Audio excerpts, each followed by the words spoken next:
Hi there. Thank you very much for playing The Beginner's Guide. My name is Davey Wreden. I wrote The Stanley Parable, and while that game tells a pretty absurd story, today I'm going to tell you about a series of events that happened between 2008 and 2011. We're going to look at the games made by a friend of mine named Coda. Now, these games mean a lot to me. I met Coda in early 2009 at a time when I was really struggling with some personal stuff, and his work pointed me in a very powerful direction. I found it to be a good reference point for the kinds of creative works that I wanted to make.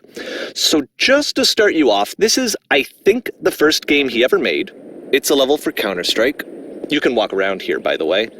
And mostly it's just Coda learning the basics of building a 3D environment.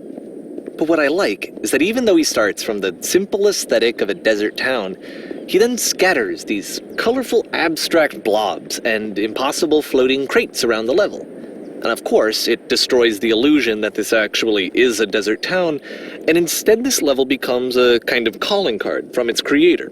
It's like a reminder that this video game was constructed by a real person. And it kind of makes you wonder, what was going through his head as he was building this? This is what I like about all of Coda's games. I mean, not that they're all fascinating as games, but that they are all going to give us access to their creator. I want us to see past the games themselves. I want to get to know who this human being really is. And that's exactly what we're going to do here. So, it's 2008, Coda starts making these games, and he never releases any of them. He doesn't put them onto the internet, he just makes them and then immediately abandons them, and they sit on his computer forever.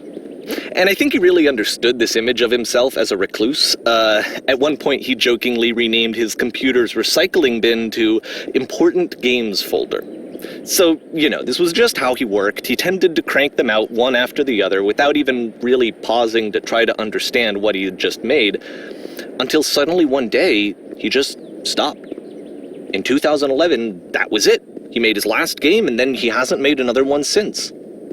And that's why I've taken this opportunity to gather all of his work together, is because I find his games powerful and interesting, and I'd like this collection to reach him, to maybe encourage him to start creating again.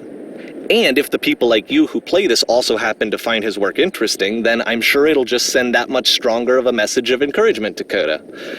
So thanks for joining me on this. If you have a particular interpretation that I haven't mentioned here, or if you just need to get in touch, you can email me at daveywreden@gmail.com.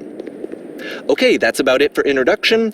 Let's take a look at Coda's first proper game. As each game is loading, I'll show you the date that it was completed. This first one was made in November 2008.